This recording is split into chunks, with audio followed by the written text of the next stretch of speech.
just to recap this, the riders in this race aged 8 to 12 years. Headed by the morning qualifying was Henry McCartney from Harley McCabe, Reuben Bray, Luca Hopkins, Wilson Dilks, Laken Payne in 6th place.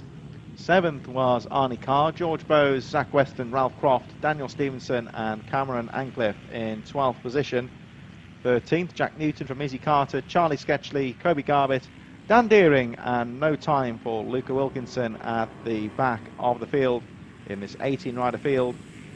Ohvale then, as say, riders aged 8 to 12 years old, very popular series, a bit like, of course, your experience with the karting side of things, Jake. These bikes, of course, very close controls on the suspension, and crucially, running sealed engines. So, for those who don't know what we're talking about there, what does sealed engines mean?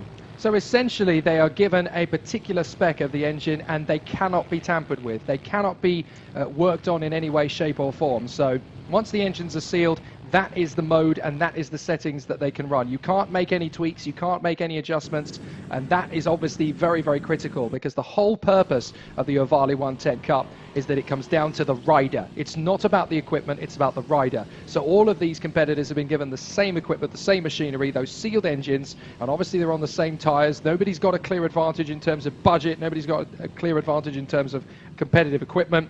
It's just about the racing, and that's exactly what this category was set up to do. Now, it's great to see that on pole position we are going to see Henry McCartney this time. Yeah. He had a mechanical problem for race 1. He wasn't able to get out, so at least for the second race he is able to take up his rightful place in pole position alongside Harley McCabe.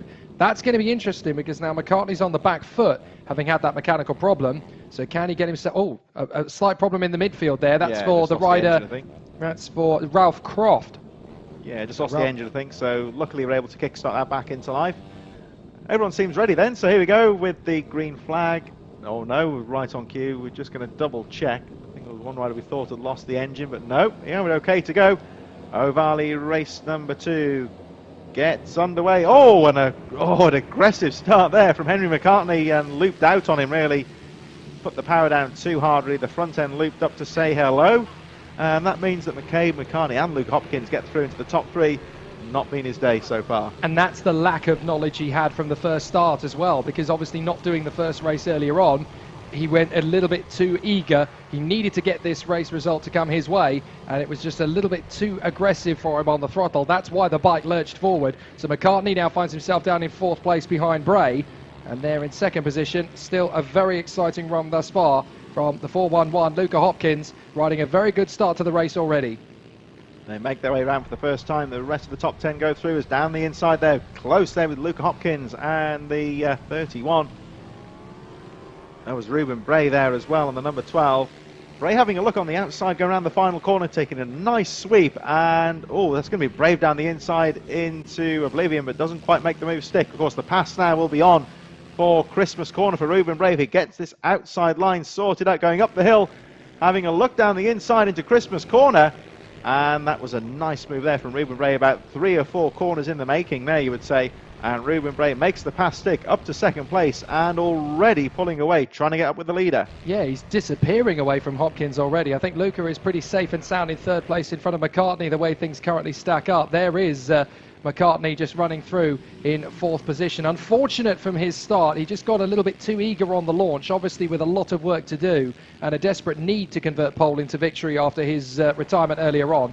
But that pressure, that added weight of expectation can just unsettle you that little bit more, especially when you consider that these riders are only 8 to 12 years old and there's a lot of pressure on his shoulders to get that start perfectly nailed. And when you've only got 5 laps to do anything about it as well, it really does become a bit of a knife edge. So I think essentially Henry McCartney will wash this one away to an unfortunate opportunity stolen from him for various different circumstances.